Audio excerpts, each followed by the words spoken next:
Okay.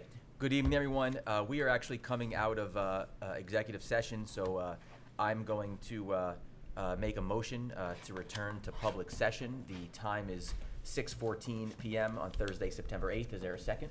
Second. All in favor? Aye. Okay, so I'm going to call this meeting to order, and we will begin with the Pledge of Allegiance.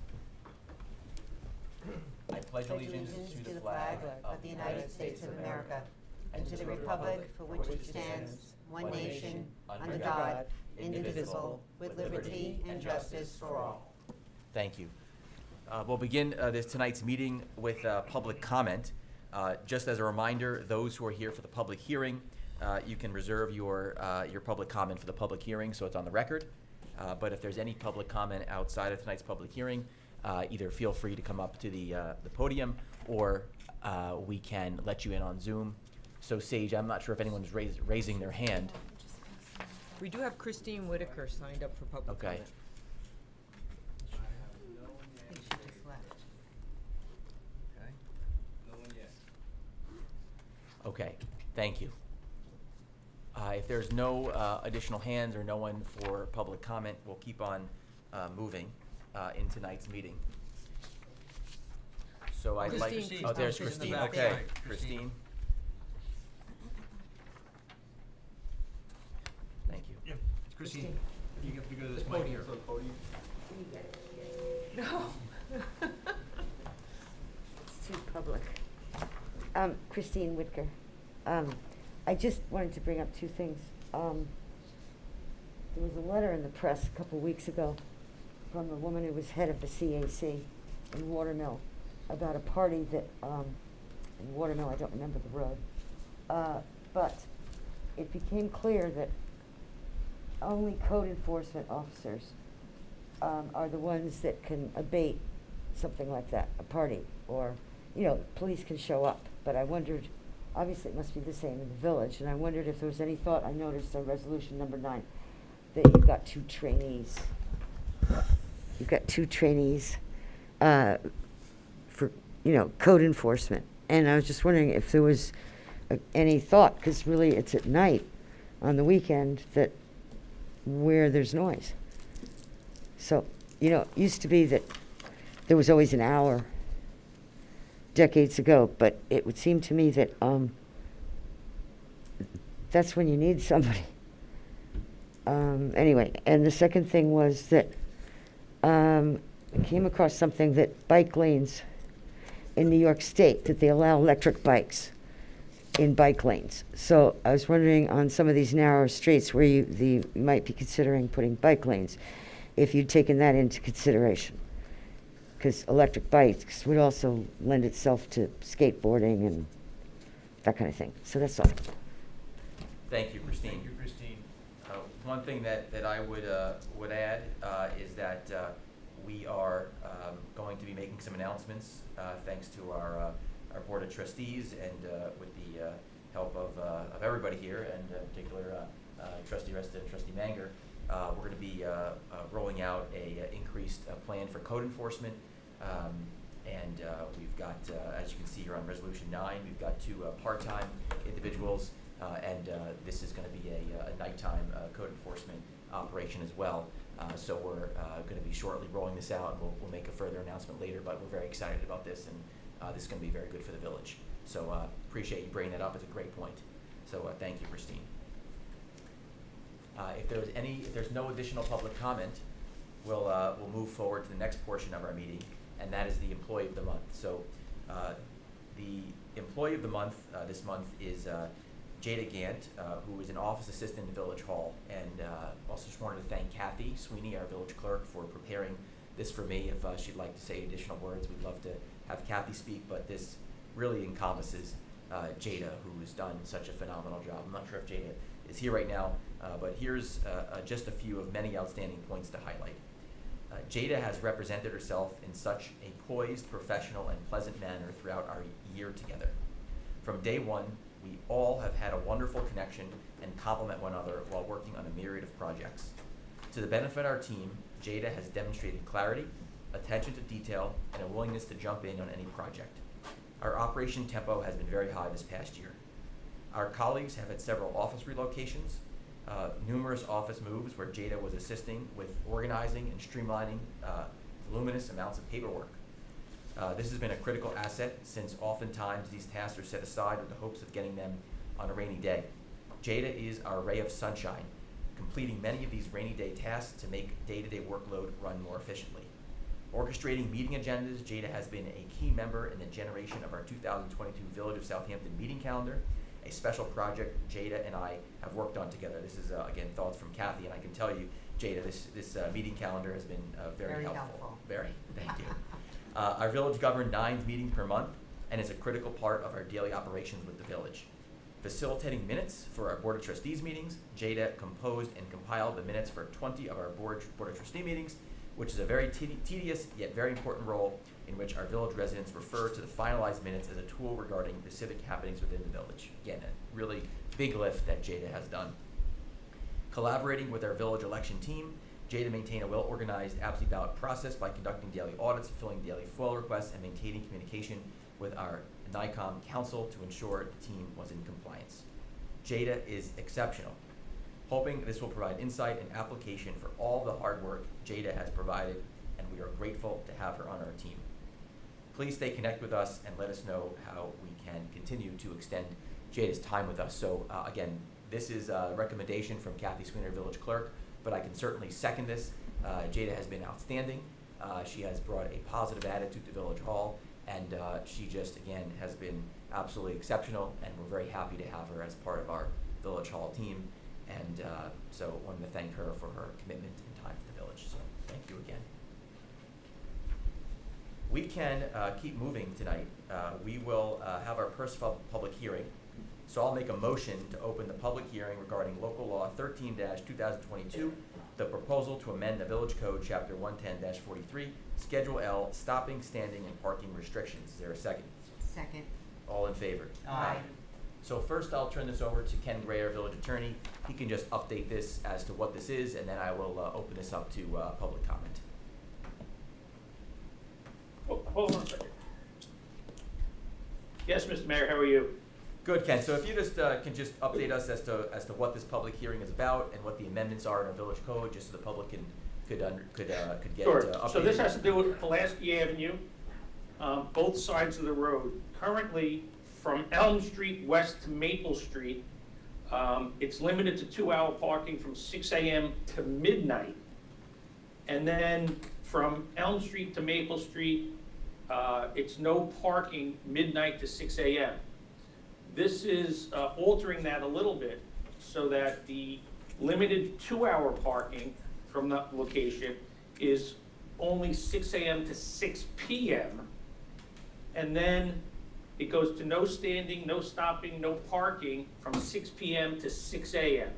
I think this was a request of a number of the residents in the area that they were having some problems, and this was the board's response. Is proposed to alter it so that there's no standing, stopping, or parking from 6 p.m. to 6 a.m.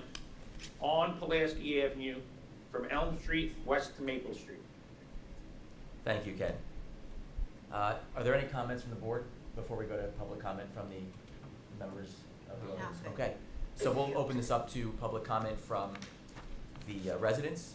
Anyone who would like to make public comment, feel free to come forward, state your name and address for the record. Anyone would like to move forward? Okay. Okay. You notice we're all looking at you. The only thing I would add, and I'd like to get your feedback as residents, is, and I'm not sure if we can even do this, so I'll have to defer to the village attorney. Would it be possible, is there a component of this where you'd like to extend additional parking for residents? Is that something that you would consider, or is that something that's not of interest? Possible, please. I didn't know. And you're welcome to come up if you, Apologize. I'm going to be hosting Thanksgiving this year, and I have a number of family coming up, and that was something I was going to talk to the village about, if I needed a permit to place in their cars, because we only have a certain number. So I'm more than happy to get a permit and put it in their cars. If that's, we don't have to go any further with that. I'm Right. happy to do that. The village clerk can provide you an Oh, exception perfect. parking Yeah. letter. As long as I have an option, that's perfect. Thank you very much. No, yeah, that's easy. We do that all the time. Thank you. Yeah. You're Uh, very welcome.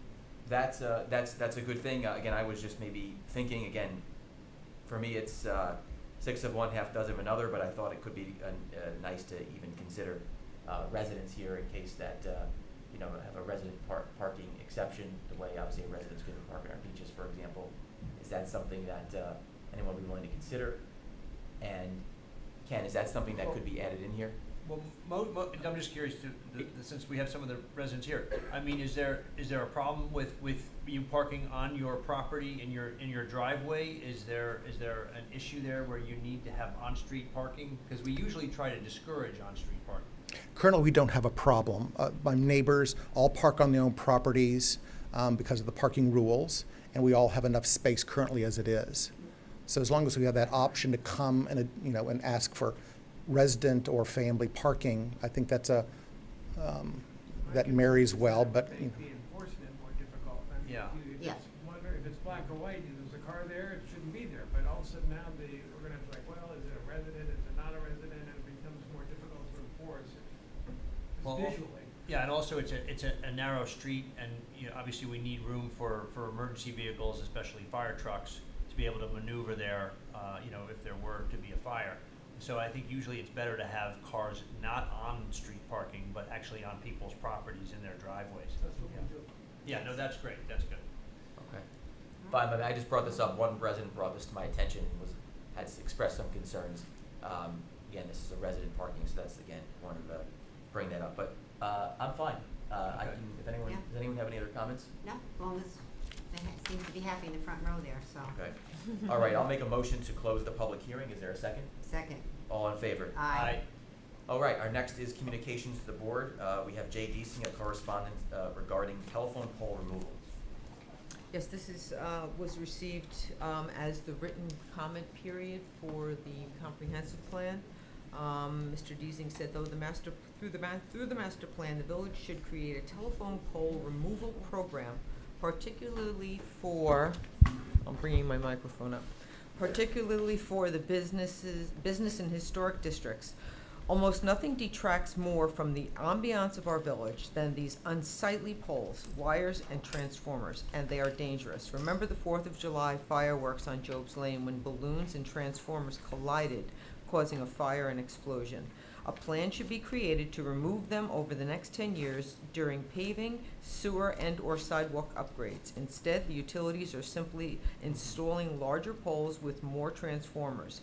Do not allow them to further destroy our village. And he did actually submit a picture which was circulated to the board, and it's been provided to the clerk to be added to the official record for the public hearing. All right, thank you. I would just say I absolutely agree, and I think we should make this a focus within our Public Works Department. If there is an opportunity to obviously bury power lines, it's quite important for the village. So anyway, thank you very much. We'll keep on moving. Can I ask one question, Jesse? I'm sorry. Is Frank Fish of BFJ online? I know that he wanted to speak just briefly about the master plan. It would be all right to have him speak now, Sure, since absolutely. he's on Zoom. Okay. Yeah, Excellent. bring him in. Yeah, please bring him in.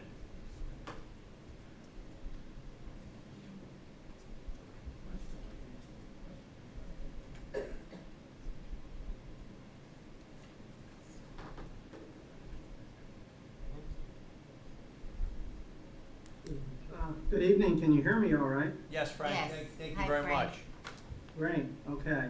I think Noah is also here, and we just thought we could go over with you the memo that we sent to you last week, and there were, these are just to review. There were comments at the public hearing, as you know, and then there were comments from the county and a couple of comments in writing. And what Noah and I did was just to go through them, and we went through them with Bill and the mayor and Roy as committee members to just make sure that we responded to any substantive comments that were made. Some comments were in favor of the plan, and other comments might have been on things that weren't germane to the plan, but we narrowed them down to the memo we gave you to about 9 points. And we just wanted to make sure you were okay on our proposed responses to those tonight. And if you are, Noah and I can make those changes in the planning document, and then get that document back to you, hopefully next week. And we would also get back to you, if you remember at the public hearing, there was a question on seeker. We'll get back to you the final document for seeker, which is the negative declaration. That is that there are no significant adverse impacts to adopting the plan. So we'll get all that back to you next week, so that by the 20th, our hope is then you would be in a position as a board to make that negative declaration and then adopt the plan.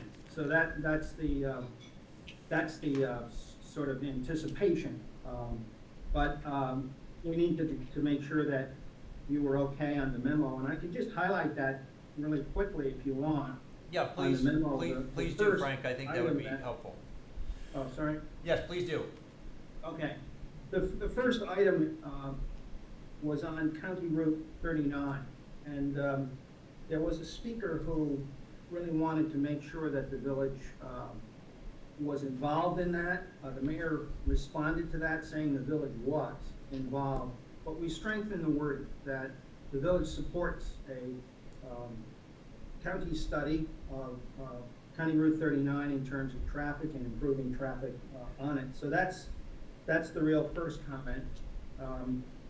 The second comment was an individual, another speaker, I think it was the 8th speaker, if I remember correctly, also picked up on that and wanted to conduct a local traffic study for local roads. And I think the response that we heard that night was, that would be agreed to.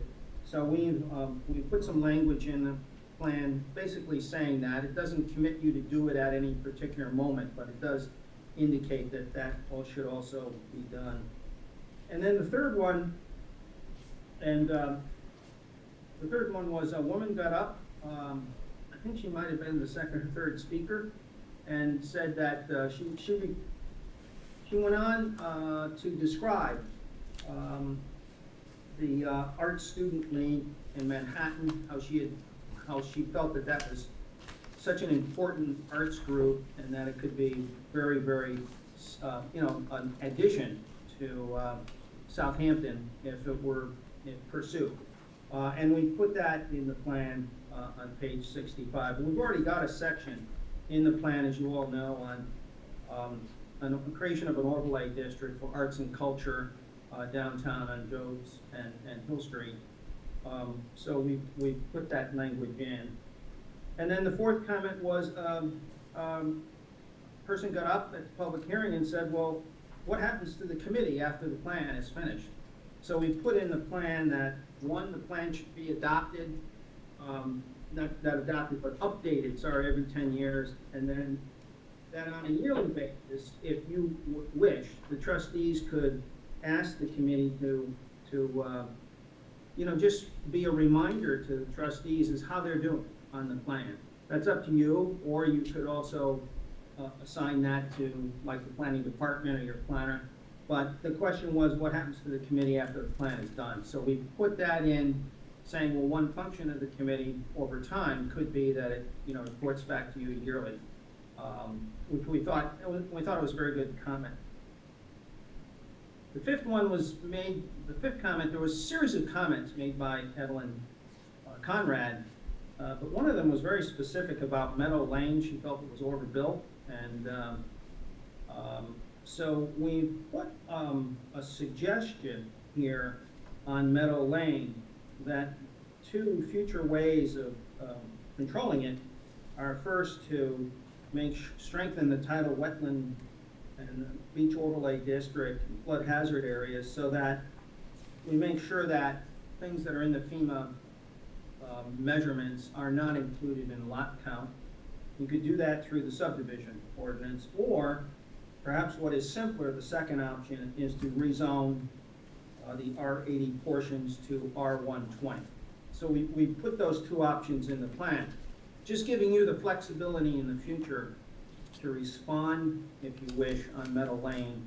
Her sense was it was overbuilt. So those were the two options we put in the draft language. A sixth comment is subdivisions. And this was mentioned also, one of Evelyn's concerns was, undeveloped parcels, how they'll be treated. And the mayor also spoke to us on this, as well as as well as you, Alex.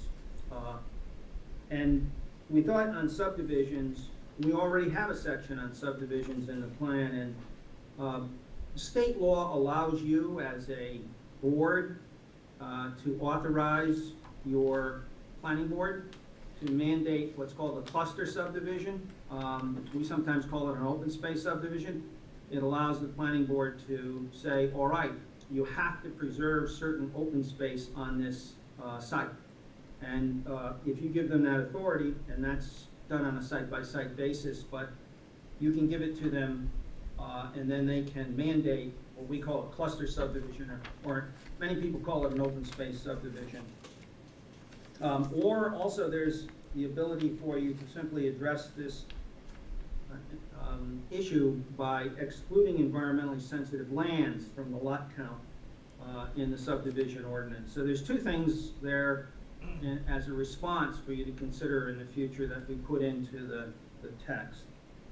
Frank, Ken Gray here, how are you? Can I interrupt for a second? Hi. Yes, Ken, yeah, absolutely. Good. I believe the village code also, and many villages have the issue with the open space. If the developer, if it's not practical, there's a parkland fee that can be substituted for the actual percentage of open space that they're required to provide, correct? Yes, correct. Many ordinances, yes. We find that particularly in our upstate work, that developer will pay a recreation fee instead of providing the open space. I think the village code has that right now. Yes. And what I think here, the difference was that I don't think right now your village code, although the trustees, I believe the trustees can, I'll defer to you as the attorney, but what we've seen upstate sometimes in state law, I believe, is specific, saying that the trustees of the village can give the planning board the authority on any given site, or they can give them sort of carte blanche authority to actually mandate a cluster subdivision so that the developer has to produce open space. So that's a nice component of state law, I thought, that might respond on the concern about this vacant land that is still, there's not much of it in the village, but we thought, if someone comes in, somebody with over 3 units, let's say, give the planning board that option to actually mandate cluster subdivision, and then it'd be up to the planning board to spot on the site where they would like the open space, or the developer, they'd give the developer that option too, but it gives the planning board greater power. Frank, Thank you. Frank and Ken, I just wanted to jump in here. There is precedence in the village for where the village board has actually given authority for specific cluster subdivisions. 2 of them are on Wickapog Road. One is at the intersection of Wickapog and Old Town. That was preserved in exchange, again, for the cluster subdivision of the Old Town development. The other one is at the end of, or where the 90-degree turn in Wickapog is. Again, that corner was preserved for forever as open space in exchange for a Halsey subdivision that was done in that area. And finally, the Cobblefield development is actually a cluster subdivision with the homes all put towards the rear of the property, and the front that is visible from Narrow Lane from the street is very visible as open space. So there are examples in the village of where the Board of Trustees did that specifically, but what Frank is explaining here is we could also mandate that the planning board in future subdivisions mandate that this open space be preserved for subdivisions to go forward. So anyway, I just wanted to make sure that everyone was aware of instances in the village where this was done before and sets a precedent in the village. So thank you to Frank and Ken also. Great. And then, the 7th one we had in our memo was just, as you know, in the plan, there was a recommendation on the MF 20 zone for one certain area to be rezoned because it's mostly smaller houses on, R7, on sites of, 7,500 square feet, or in a few cases larger. And we recommended there that it be rezoned to the RMF 7.5. But there's a woman who called in and said she was worried about that. Could there be some flexibility? And so we've suggested some flexibility here between R7.5 and R12.5, so that when you get to this in the future, you can look at it specifically. It's a relatively small area of the village that's currently zoned MF20. And I think the mayor had made this original recommendation, actually, that we do this. So that's a response to her. And then the last two comments are just from Suffolk County.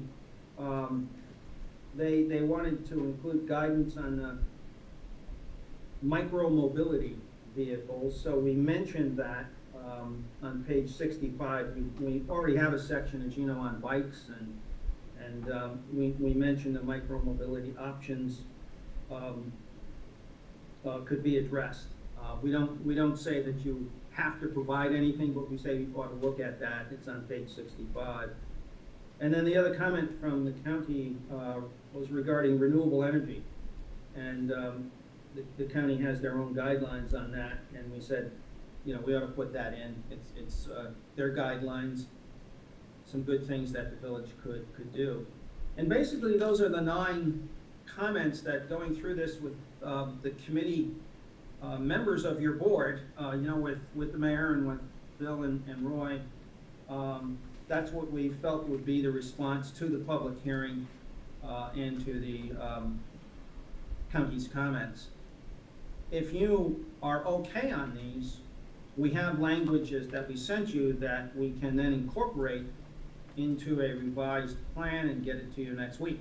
And that way you would have, for the 20th, you'd have a plan that responds to public comments and county comments, and that could be adopted. I think the implementation of these comments doesn't affect the negative declaration for compliance with the State Environmental Quality Review Act. In fact, it makes it better. All of these comments, I think, improve the plan and don't have significant environmental adverse effects. So that's basically just to make sure that there's a consensus on this. I leave it to Ken. I don't think a formal vote is necessary on this, but up to Ken whether you want to vote on this or just get a sense of the board. No, I don't think it's appropriate for a formal vote tonight. Is that what you're suggesting? No, I think it's just a sense of the board. Ken, I'm sorry. I think just a sense of the board would be helpful to us, and then we'll be able to send the revised plan for the 20th. I think those comments are all valid and respond to the public input that we received. I just want to make it very clear to everybody that even by adopting the plan, if we do so at the next meeting, does not make all of these things implemented overnight. Again, it's just a plan that's giving a guideline to the village, and then each of the objectives or suggestions in the plan would have to be acted upon really individually. And so even just by adopting the plan, it does not then all of a sudden implement all of the recommendations overnight that are in the plan. It just is saying the plan is adopted, and now it's up to the village to determine if and when they want to adopt the different elements and suggestions that are put forward in the plan. Yeah, Bill, thank you. And I should have also said that any of these zoning recommendations, if and when the trustees wish to consider them, they need their own also environmental assessment form. You need to make sure that, seekers complied with on any individual zoning change. And it doesn't mandate the board to do something, but it does provide in the plan for an option for the board to do something, because usually on zoning, I'm gonna defer here to Ken again. The courts have said, or at least it's been drilled into me in one case in particular, that zoning ought to be based on a well-reasoned plan. So we are trying to anticipate where you might want to consider some future zoning changes. Yeah, no, And as everybody knows, those proposed zoning changes, if the village moves forward with them, needs to go to the Suffolk County Planning Commission, for their input. that's right. And they would have to all have a public hearing and then be voted on by the Board of Trustees. So, again, I just want it to be very clear that just by adopting the plan, it does not implement all of the aspects that are discussed in the comprehensive plan. Correct. Thank you. That's right, so thank you. I think, Noah, correct me if there's anything else. I think those were the sort of points we had.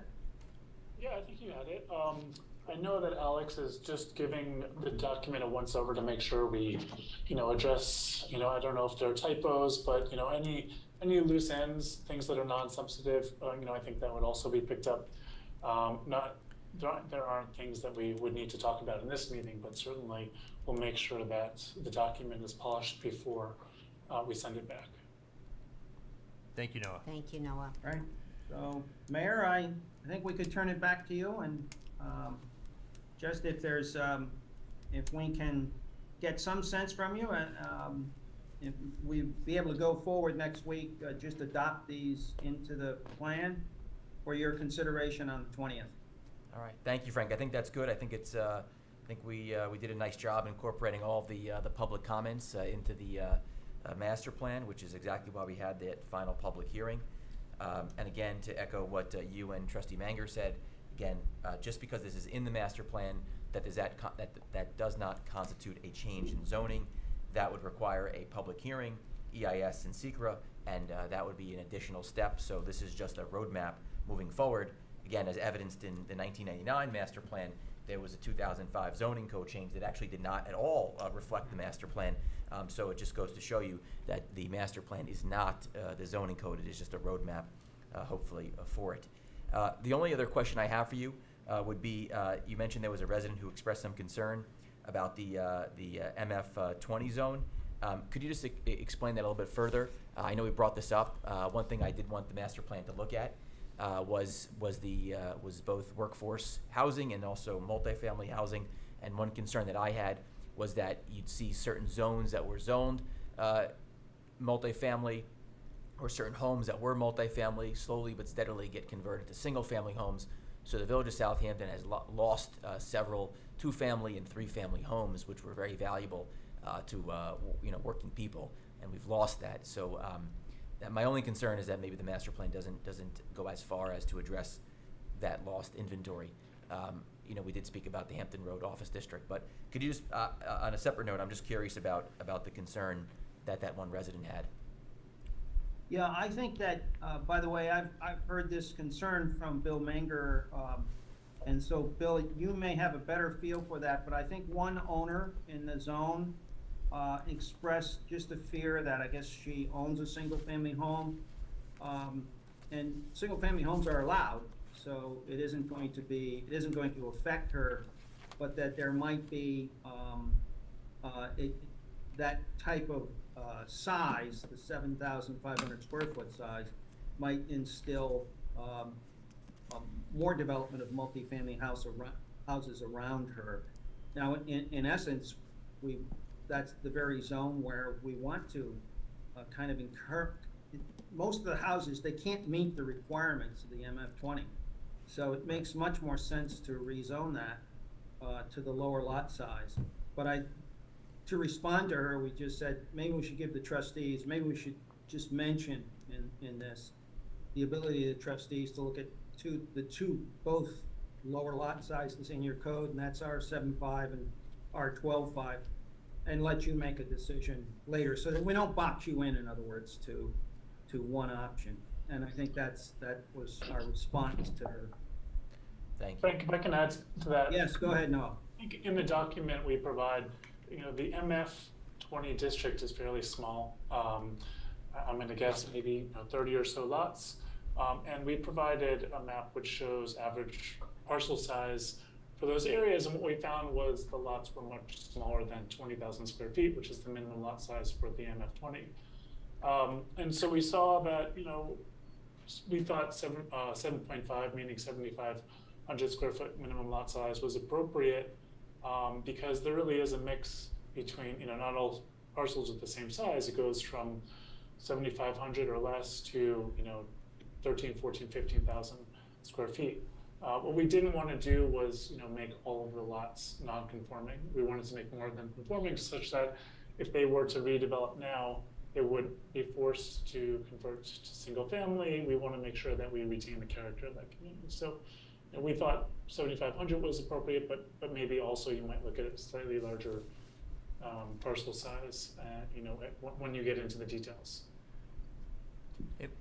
It would be saying that if you wanted to have multifamily, you might need to have a larger parcel than the smallest parcel possible, which you may still want to reserve for some of the small single-family homes that exist in that area. Does that make sense, Jesse? Perfect. Okay, excellent. Are there any other comments from the board? Okay, we can keep on moving. Frank and Noah, thank you very much for all your hard work. Thank you. Thank you. Thank you. Thanks, gentlemen. All right, bye-bye. Bye. All right. Okay, so we'll keep on moving here. We have a few discussion items for the village. I'll make this very brief. The first discussion item was the village-wide speed limit. Again, we're working on that. We are very close to getting some results back from engineers. But again, the goal is to, now the state law is in place, to do a global 25-mile-an-hour speed limit to stop some speeding traffic through the side streets. And then on some of the main arteries, which strangely are 25, make those 30. Again, this will be backed up by traffic engineers, but this is, we're very close to this, so that's good news. The second update on traffic is that we're working with a traffic engineer. They've already been out this past week. They're continuing their work this week to do traffic counts on Hill Street. Our goal is to get an exact number of counts to know how many cars are using Hill Street, so that we can do additional analysis to determine how we can fix the traffic on the area. So at our next work session, we'll have these results, and we're looking forward to them. This will also help us calculate the number of cars using the side streets.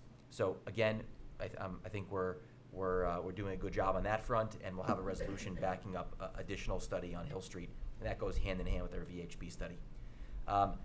Well, when we get to the meeting, Ken will discuss whether it makes sense to do a walk-on for a couple other items. The third discussion item is that I asked our village attorney to update our code so that it helps with enforcement. So for example, if you are a builder or you're a landlord and you have open citations, the goal is we want those citations fixed before coming back and getting another building permit. So we want to amend our code to update that. Ken, if you think we can notice a public hearing tonight, great. If not, we can wait to our work session. And then there's that additional topic we spoke about to adjust our village code so we can address traffic. But again, if we're not ready tonight, we can do it at our work session. But again, preservation, traffic, very important issues. So Ken, I'm not sure if you had any thoughts there, or would like to wait to the end of the meeting. Well, I mean, we can wait till the end of the meeting. The issue is, for the traffic issue, obviously we have to wait for the traffic study. It doesn't make sense to notice a public hearing for a local law that has not been drafted yet, and we haven't received the traffic report. So I don't think that's necessarily appropriate. For the first local law you mentioned about, let me repeat this. I usually am resident to give legal advice during an open meeting, but I think it's a good practice to have a draft of the local law circulated amongst the Board of Trustees before you set and schedule a public hearing. It saves time. It makes sure that you have a consensus of the board as to what you want to do. But quite honestly, I didn't draft a local law concerning the issue of not being able to move forward with a building permit or go to a land use board. That was tasked to Jeff Blinkoff, who's the land use attorney, and he actually forwarded a draft of that to me today, and I forwarded it to the board, but I don't think anybody's had an opportunity to review that. So it's been we do have, I'm happy to move this to the work session, but we do have the amendment to the code, so we could notice it out. But again, it's 12 days to our next meeting. I'd like to keep things moving, but if the board's more comfortable with waiting, we could wait. We'll keep the meeting moving, but just wanted to update the board as to things on some additional local laws that we'll be working on. So that being said, we'll move forward with our suggested resolutions. I'll turn this over to Charlene for that. Thank you, Mayor. Resolution number 1, resolved that the claims for the warrant dated September 7th, 2022, totaling $214,861.09, warrant number A14, General Fund, and $9,062.05, warrant H5, Capital Fund, are audited and approved. Is there a motion? Motion. Second? Second. All in favor? Aye. Any opposed? Resolution number 2, resolved that the Board of Trustees appoints the Budget and Finance Committee members to a term ending June 30th, 2024. Len Zinanti, Dane Neller, Rosemary Dios, Edward Moneypenny, and James McNaughton. Is Gina, there I'll a let you motion? do the honors. I make the motion. Second. All in favor? Aye.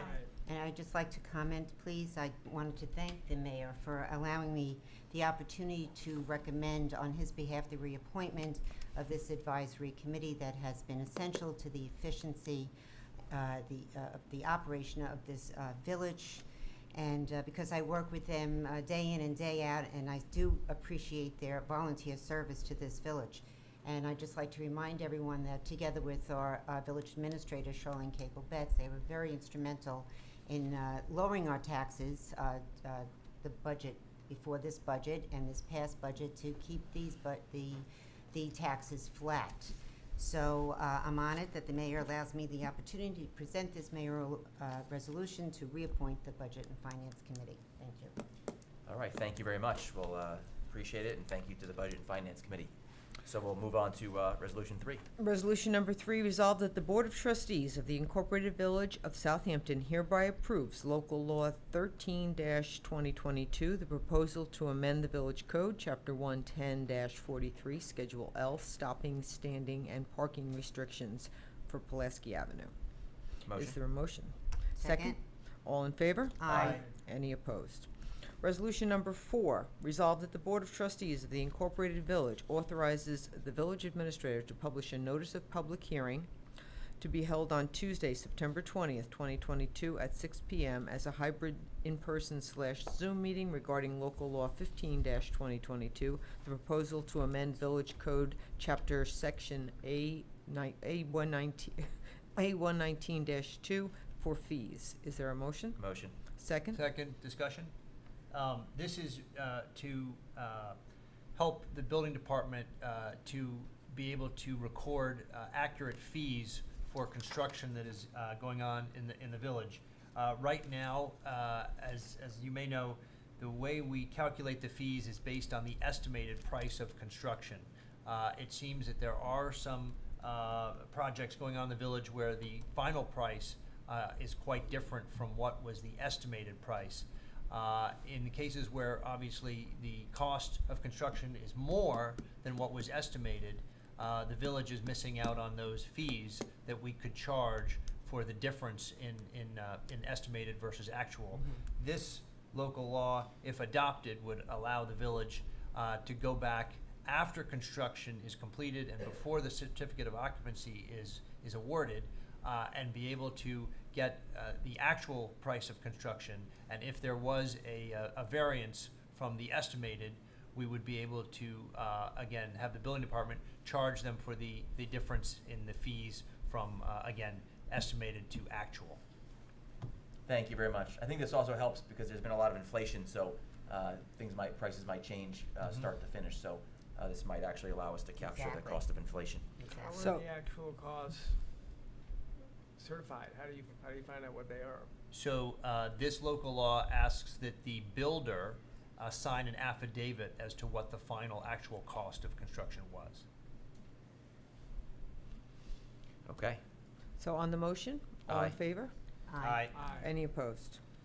Resolution number 5, resolve the Board of Trustees approves the proposal from Nelson Pope and Voorhees to perform a targeted rush hour traffic analysis for Hill Street in the amount of $8,500 to be paid from trustee special projects A1010.443. Is there a motion? Motion. Second? Second. All in favor? Aye. Any opposed? Resolution number 6, resolve the Board of Trustees approves Nelson Pope and Voorhees and Squires Surveying to perform meets and bounds for Dozier Park for $450 to be paid by trustee special projects A1010.443. Is there a motion? Motion. Second? Second. All in favor? Aye. Any opposed? Resolution number 7, resolve the Board of Trustees authorizes the mayor to sign an agreement between the Village of Southampton and Certain Media Incorporated, which will provide audiovisual services for the village at a rate of $3,000 per month. Services provided over 30 hours per month will be at a rate of $3,500 for that respective month. Is there a motion? Motion. Second? Second. All in favor? Aye. Any opposed? Resolution number 8, resolved that the Board of Trustees appoints Catherine Styler Feldman to the position of Heavy Equipment Operator in the Highway DPW Department at a salary of $62,347.20, effective Friday, September 9th, 2022. Is there a motion? Motion. Second? Second. Discussion. Just 8 and 9 should just be corrected, just pursuant to 4-400. These are actually not a Board of Trustees appointment, these are mayoral appointments, so I just want to make sure we're doing the language properly. I'll defer that to Ken, but typically, these are not, unlike a committee, this is not a board appointment. So it should just read, mayor appoints, just for the minutes to be correct. Well, I think on the appointment for Catherine Styler, I would agree with that, but I don't believe that's correct with the hiring of the Certain Media Inc. Media Inc. is a Board of Trustees appointment. We're talking about 8 and 9. 9 is part-time code enforcement officers. Oh, you know what? Okay. My numbering system is off. I apologize. Yes. So the hiring would be a mayoral appointment subject to ratification by the Board of Trustees.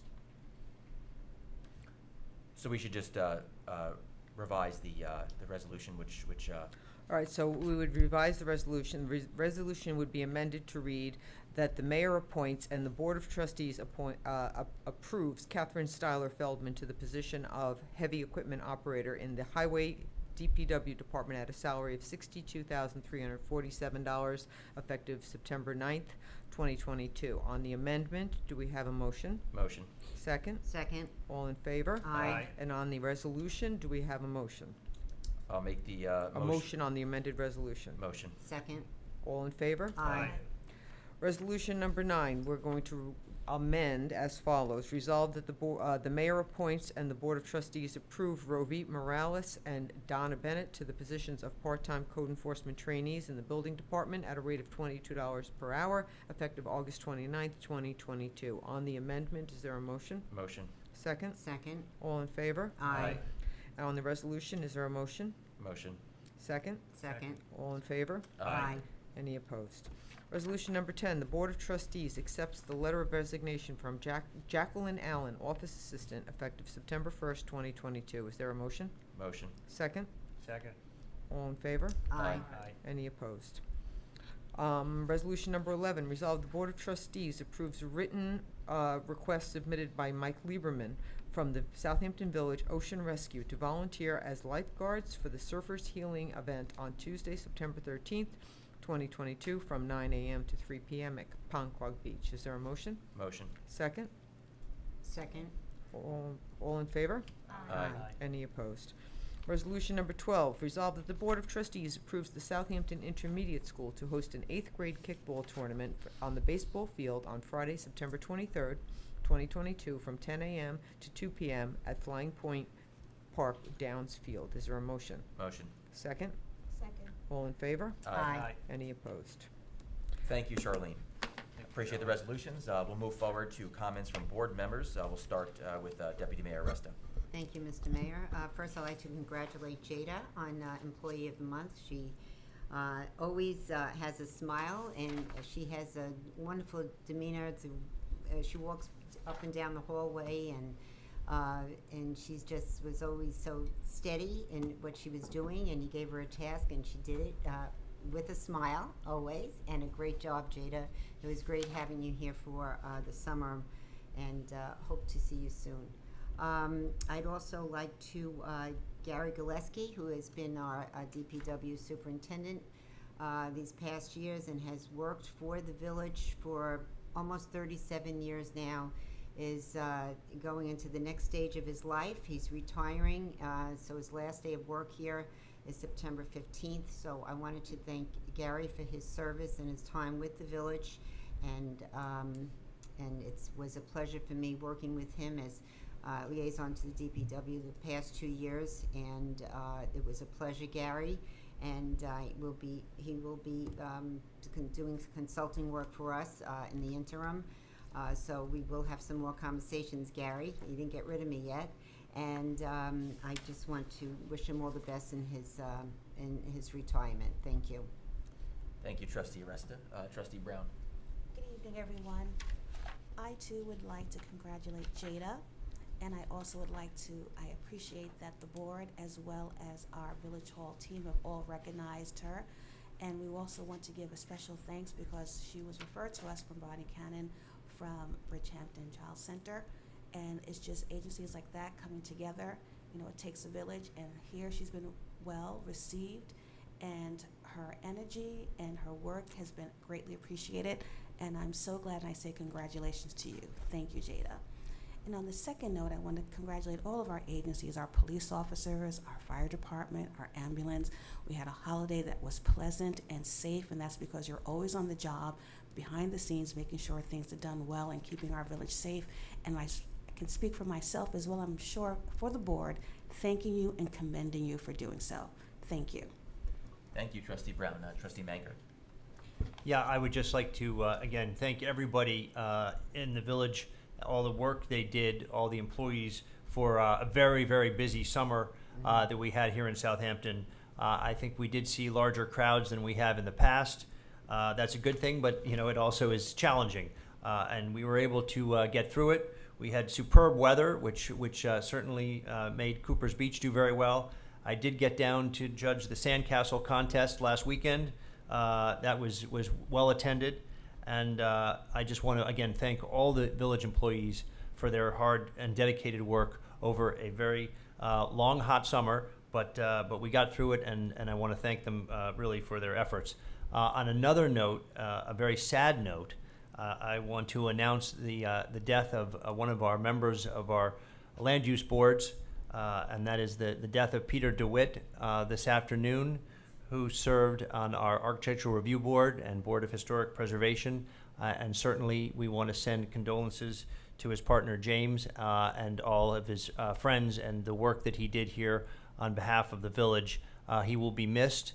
And again, just very, very sad news we received this afternoon. Thank you. Thank you, Trustee Manger. Trustee Stevenson. Thank you, Mayor. Just ditto with Trustee Brown and Trustee Manger and Trustee Aresta, thanking everybody in Southampton Village for making this summer such a success. We're a small village, and but in the summer we become a very big village with a lot of people stressing our resources. And from the folks here in Village Hall, helping with beach passes and helping with requests, the building department handling all of the jobs that are being done in construction in the village. Of course, as Trustee Brown mentioned, the fire, police, ambulance, the TCOs who come and try and keep our streets safe, the lifeguards, the DPW that does a great job keeping the village looking neat in spite of all the people marching around.